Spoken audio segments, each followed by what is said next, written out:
The Wonderful Wizard of Oz. Chapter 11. The Emerald City of Oz. Part 2.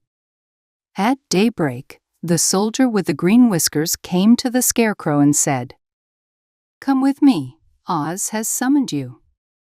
The Scarecrow followed him and was admitted to the great throne room, where he beheld a most lovely lady, seated upon the emerald throne. After the Scarecrow bowed as gracefully as his straw stuffing allowed, she regarded him sweetly and said, "I am Oz, the great and terrible. Who are you, and why do you seek me?" Who are you? The Scarecrow, who had expected the great head Dorothy had described, was astonished. Yet he answered her with courage. "I am merely a scarecrow, filled with straw," he said.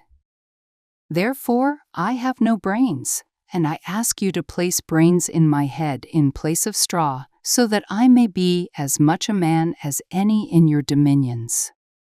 "Why should I do this for you?" the lady asked. "Because you are wise and powerful, and no one else can help me," replied the Scarecrow. "I grant no favors without return," said Oz. "But I will promise you this. If you kill the Wicked Witch of the West for me, I will bestow upon you an abundance of brains, brains so fine you will be the wisest man in all the land of Oz."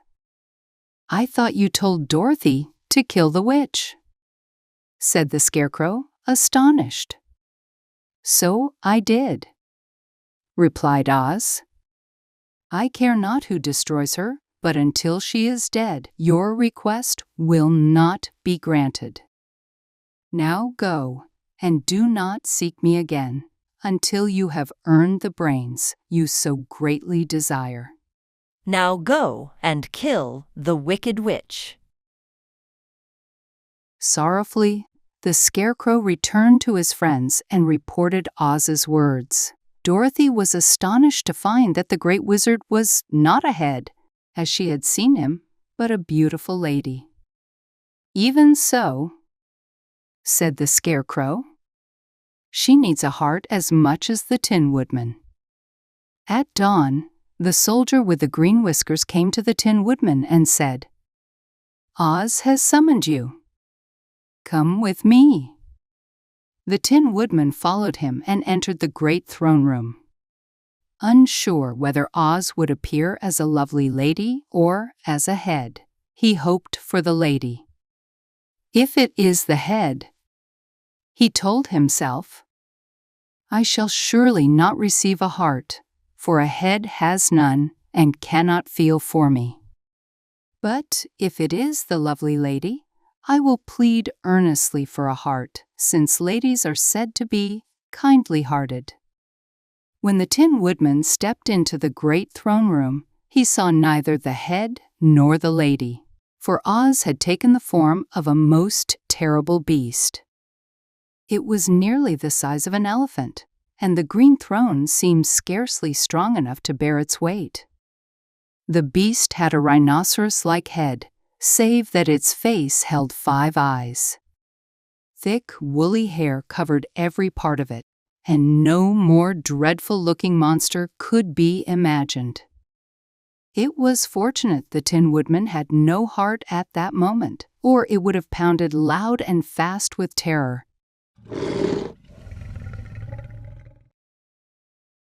"I am Oz, the great and terrible," the beast declared, its voice one long roar. "Who are you, and why do you seek me?" "I am a Tin Woodman," he replied. "I have no heart, and therefore cannot love. I beg you, give me a heart so that I may be as other men are." "Why should I do this?" the beast demanded. "Because I ask it, and you alone can grant it," the woodman answered. Oz growled low, then said gruffly, "If you truly desire a heart, you must earn it." "How?" the woodman asked. "Help Dorothy to slay the Wicked Witch of the West." The beast answered, "When she is dead, return to me, and I will give you the largest, kindest, most loving heart in all the land of Oz."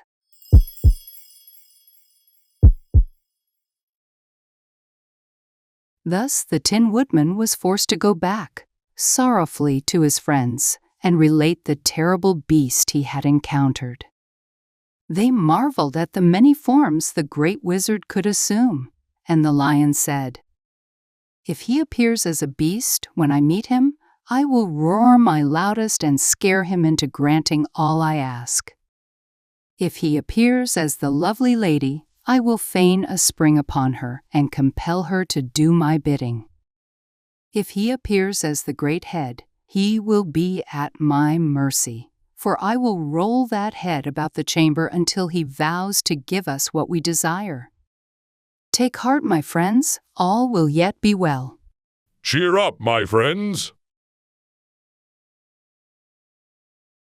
The following morning, the soldier with the green whiskers conducted the lion to the great throne room and bade him enter Oz's presence.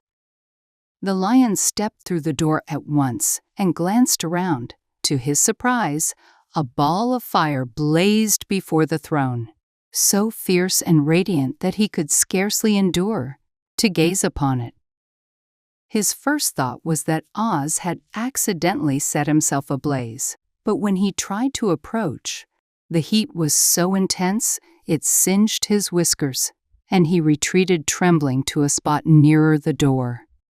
Then, from the ball of fire, there came a low, quiet voice which spoke these words, "I am Oz, the great and terrible. Who are you, and why do you seek me?" The lion answered, "I am a cowardly lion, afraid of everything. I have come to beg you for courage, so that I may truly become the king of beasts, as men name me." "Why should I grant you courage?" demanded Oz. "Because of all wizards, you are the greatest, and you alone have the power to grant my request," replied the lion.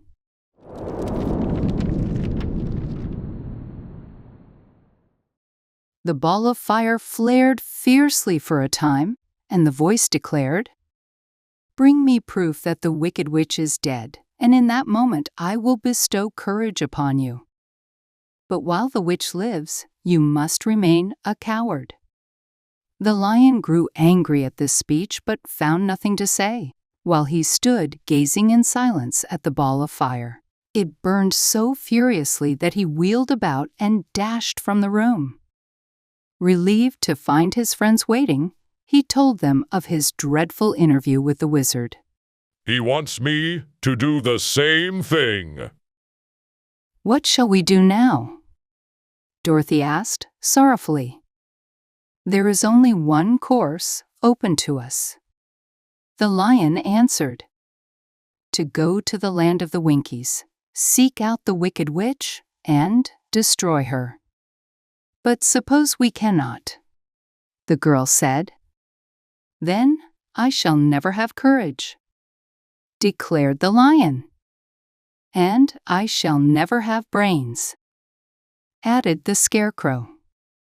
"And I shall never have a heart," said the Tin Woodman.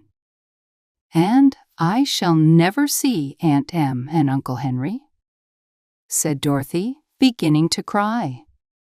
"Be careful," cried the green girl. "Your tears will fall on your green silk gown and stain it." Dorothy wiped her eyes and said, "I suppose we must try, yet I truly do not wish to kill anyone, even to see Aunt Em again.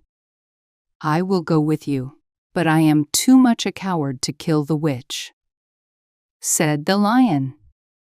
"I shall go as well," declared the Scarecrow, "though I shall be of little use, being such a fool. I have not the heart to harm even a witch." remarked the Tin Woodman. "Still, if you go, I will assuredly go with you." I guess we have to try. Therefore, they resolved to set out the next morning.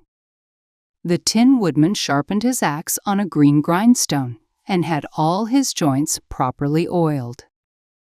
The Scarecrow replenished himself with fresh straw, and Dorothy repainted his eyes so that he might see more clearly. The Green Girl, very kind to them, packed Dorothy's basket with provisions and fastened a little bell around Toto's neck with a green ribbon.